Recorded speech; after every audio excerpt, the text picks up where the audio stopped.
জয় যিশু, মহান ঈশ্বরে গৌরব হোক, কেননা তিনি আরও একবার আমাদের সুযোগ দিয়েছেন তার বাক্যের সঙ্গে সময় কাটাতে। বাক্য শোনার আগে আমরা একটি গল্পের মধ্যে দিয়ে শিক্ষা অর্জন করব। আর গল্পটি ছিল এক ধনী পিতা এবং তার আদরের একমাত্র প্রিয় পুত্রের। সেই ধনী পিতা তার আদরের ছেলেকে কোনো রকমভাবে কাজ করতে দিতেন না। সমস্ত কাজ তিনি একা হাতে সামলাতেন এবং সেই পিতা অনেক পরিশ্রম করতেন আর টাকা রোজগার করে সেই ছেলের সমস্ত আদর এবং সমস্ত বায়না পূরণ করতেন। কিন্তু সেই ছেলে কখনো সেই বাবার কষ্ট বোঝেনি, অথচ বাবা ছেলের সুখের জন্য দিনরাত এক করে দিতেন। আর ছেলে শুধু খাওয়া আর ঘুমানো ছাড়া আর দ্বিতীয় অন্য কোনো কাজ জানতো না। কিন্তু কালক্রমে বাবা একদিন মারা যান, আর বাবার মৃত্যুর পরে ছেলে তো পুরো দিশাহারা। সে কি করে জীবনযাপন করবে সে বুঝতে পারে না, আর একটু একটু করে তার বাবার সমস্ত সম্পত্তি সে বিক্রি করতে থাকে এবং সমস্ত সম্পত্তি শেষ হয়ে যাওয়ার পরে সে ভিক্ষা করতে আরম্ভ করে। কোনো কোনো লোক তার প্রতি দয়ার্দ হয়ে 2-1 টাকা দিতেও ভিক্ষা বটে, কিন্তু তার দিন অতি কষ্টে যাচ্ছিল। সে একদিন বাজারে ভিড়ের মধ্যে ভিক্ষা করছে। অনেকক্ষণ ধরে সে ভিক্ষা করার পরেও যখন কেউ তাকে কোনো পয়সা দেয়নি, হঠাৎ করে একজন লোক তার দিকে এগিয়ে এসে বলল যে, বাবু, তুমি যে বাটিতে ভিক্ষা করছো ওই বাটিটি আমাকে দাও, তার পরিবর্তে আমি তোমাকে 500 টাকা দেব। এই শুনে ছেলেটি মহা আনন্দে বললে, হ্যাঁ কাকু, আপনি এই বাটিটা নিয়ে আমাকে 500 টাকা দিন। আর যথারীতি তাই হলো এবং সেই ছেলেটি 500 টাকা পেয়ে বেজায় খুশি হয়ে সে ছুটল দোকানের দিকে, যাতে সে কিছু কিনে খেতে পারে তার মনে যা যা চাইছিল। আর এদিকে লোকটিও সেই নোংরা মলিন বাটিটি নিয়ে তিনিও ভিড়ের মধ্যে গায়েব হয়ে যেতে চেষ্টা করলেন, যেন আর সেই ছেলেটি ভদ্রলোকটিকে খুঁজে না পায়। ছেলেটি যখন তার মনের পছন্দের সমস্ত খাবার খাচ্ছে আর সে ভাবছে, লোকটি কত বোকা, আমার এই নোংরা বাটিটা নিয়ে তিনি 500 টাকা আমাকে দিয়ে দিলেন, আর আমি কত লাভবান হয়েছি। এই 500 টাকার বিনিময়ে আমার মন যা চাইছে আমি সেই সমস্ত বিষয় কিনে খেতে পাচ্ছি। লোকটা যেন আর আমার দেখা না পায়, পাছে তিনি আবার বাটিটি দিয়ে টাকা ফেরত চায়।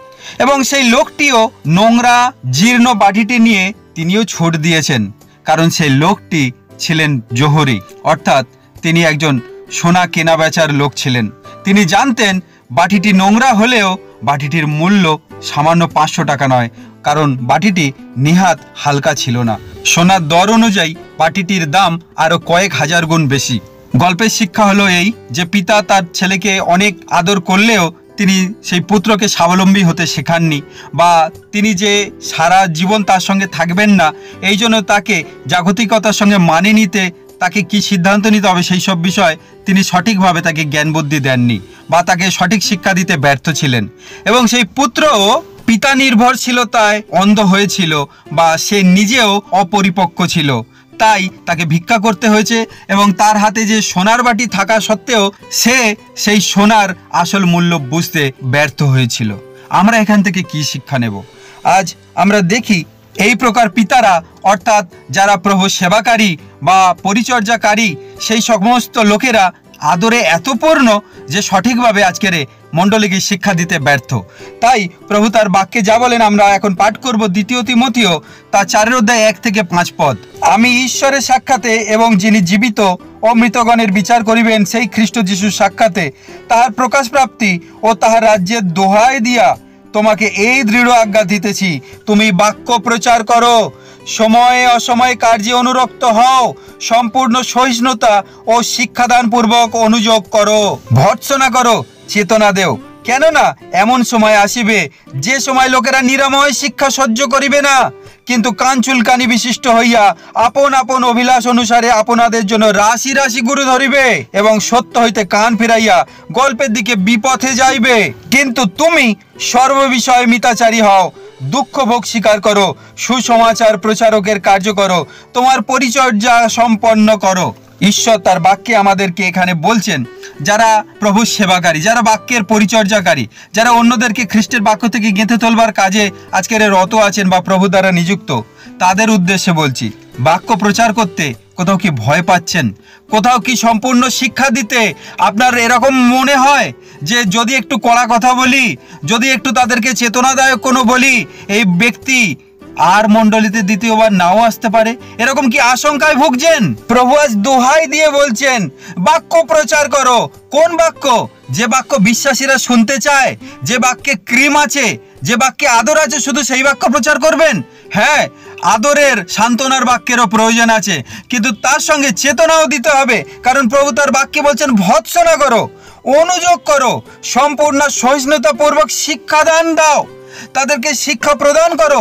যদি এরকম কাজ করতে আজকের ব্যর্থ হয় প্রভুর লোকেরা, প্রভুর বাক্যের শিক্ষকেরা, তাহলে বিশ্বাসীরা কান চুলকানির গল্পের দিকে যাবে, অসার বিষয়ের দিকে আজ মণ্ডলী গতি করবে।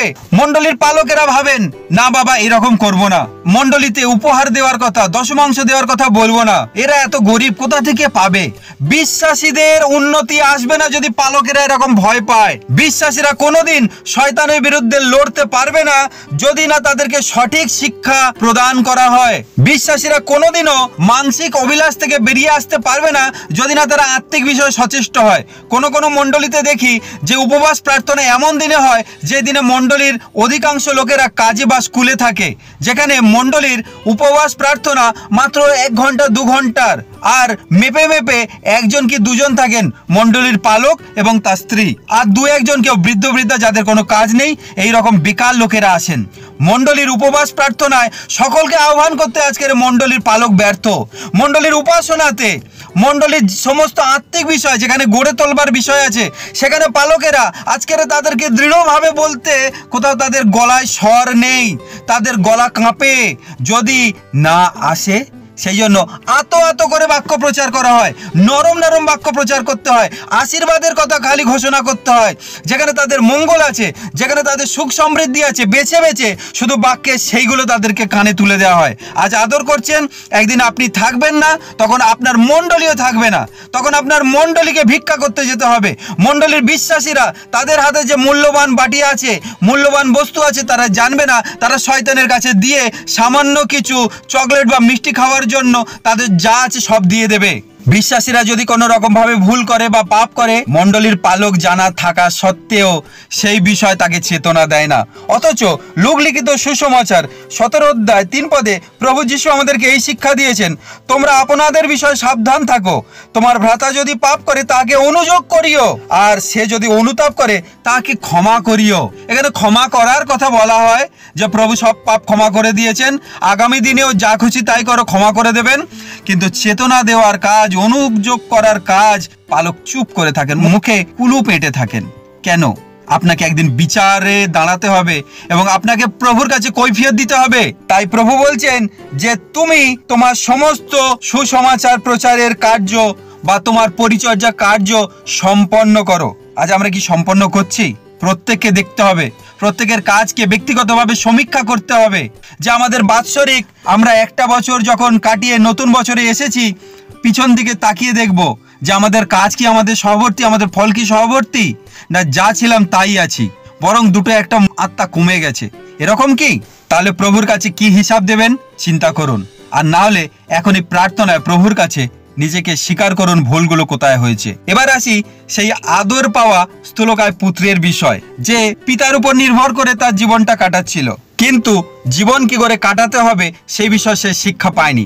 আজ মণ্ডলীর বিশ্বাসীরা আমরা এই রকম স্থূলকায় আদর পাওয়া অকর্মণ্য পুত্র। হিব্রিয় 5 অধ্যায় 11 থেকে 14 পদ পাঠ করছি, লেখা আছে, তাহার বিষয়ে আমাদের অনেক কথা আছে, তাহার অর্থ ব্যক্ত করা দুষ্কর, কারণ তোমরা শ্রবণে শিথিল হইয়াছ। বস্তুত এত কালের মধ্যে শিক্ষক হওয়া তোমাদের উচিত ছিল, কিন্তু কেহ যে তোমাদিগকে ঈশ্বরীয় বচন কলাপের আদিম কথার অক্ষরমালা শিক্ষা দেয়, ইহা তোমাদের পক্ষে পুনর্বার আবশ্যক হইয়াছে, এবং তোমরা এমন লোক হইয়া পড়িয়াছ যাহাদের দুগ্ধে প্রয়োজন আছে, কঠিন খাদ্যে নয়। কেননা যে দুগ্ধপোষ্য সে তো ধার্মিকতার বাক্যে অভ্যস্ত নয়, কারণ সে শিশু, কিন্তু কঠিন খাদ্য সেই সিদ্ধ বয়স্কদেরই জন্য, যাহাদের জ্ঞানেন্দ্রিয় সকল অভ্যাস প্রযুক্ত সৎ সৎ বিষয়ের বিচরণে পটু হইয়াছে। কয়েকজন বিশ্বাসীকে দেখে খুব হাস্যকর বিষয় লাগে, কারণ তারা মিথ্যা প্রার্থনা চায়। কেমন ভাবে মিথ্যা প্রার্থনা চায়? তারা চোখের জলে কেঁদে কুটে একাকার করে বলবে যে প্রভু আমাকে পরিপক্ক করো, তোমার আত্মা পূর্ণ করো। সব সময় প্রার্থনাকারী ব্যক্তিকে বলবেন যে আমার জন্য বিশেষ করে প্রার্থনা করুন, যেন আমি প্রভুর বাক্যের সঙ্গে সময় কাটাতে পারি, আরো যেন প্রভুর নিকটবর্তী হতে পারি। হ্যাঁ, উত্তম প্রার্থনা, খুব ভালো বিষয়, কিন্তু কাজে আপনি অকর্মণ্য। আপনি বলবেন যা, কিন্তু সেগুলোর কোনো চেষ্টা আপনার নেই।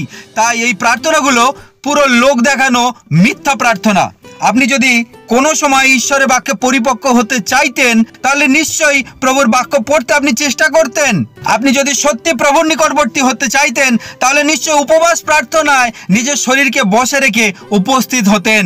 বারবার ঘড়ি দেখতেন না যে কখন শেষ হবে। প্রার্থনায় অথবা বাক্য প্রচারে যদি একটু সময় বেশি লাগে, আপনি বিরক্তে একদম একাকার হয়ে যান।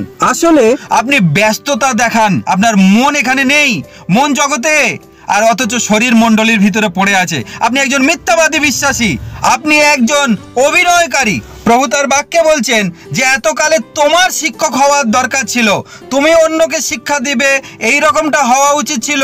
অথচ আজ পর্যন্ত এত বছর পরেও তুমি শিশু সুলভ আচরণ করছো। এখনো তোমাকে চামচে তুলে খাওয়াতে হচ্ছে, এখনো তুমি কঠিন খাদ্য খেতে পারছো না, তোমার কষে দাঁত ওঠেনি। এমনকি তোমার নিজের প্রার্থনাতেও আত্মবিশ্বাস দেই যে তুমি ডাকলেও প্রভু তোমার প্রার্থনায় কার্য করবেন। তাই তুমি অন্য দাদা দিদি বৌদির উপরে, মাসিমা কাকিমার উপরে নির্ভরশীল, আর বলে যাও যে আমার জন্য প্রার্থনা করবেন, আমার জন্য করবেন। নিজে কোনোদিন প্রভুর কাছে নিবেদন করেছেন? নিজে কোনোদিন প্রভুর বাক্যের সঙ্গে সময় কাটিয়েছেন? নিজে কোনোদিন প্রভুর সঙ্গে হাঁটু গেড়েছেন? না।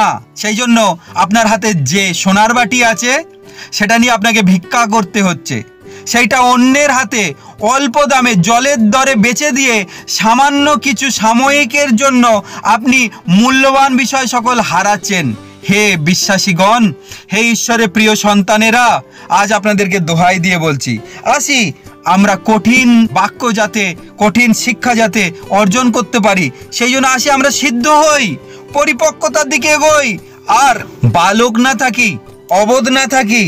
অবোধ হলে বোকা বানানোর লোক এই জগতে বহু আছে। শয়তান সর্বদা চেষ্টা করে যে আমাকে আপনাকে কখন ঠকিয়ে সে আমাদেরকে বোকা বানাবে, আমাদেরকে কখন ঈশ্বরের আশীর্বাদ থেকে দূরে সরাবে।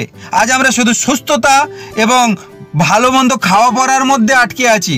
যখনই প্রার্থনা হচ্ছে তখনই প্রভু সুস্থ করো, প্রভু আমার হাঁটুর ব্যথা, প্রভু আমার চোখের ব্যথা, প্রভু আমার নাকের ব্যথা, দাঁতের ব্যথা, ব্যথাতেই আমি খালি সীমিত। আধ্যাত্মিক বিষয় পরিপক্কতা কোথায়? আজ আসি আমরা শিক্ষা করি, যেন আমরা অন্যদেরকে সঠিক শিক্ষা দিতে পারি।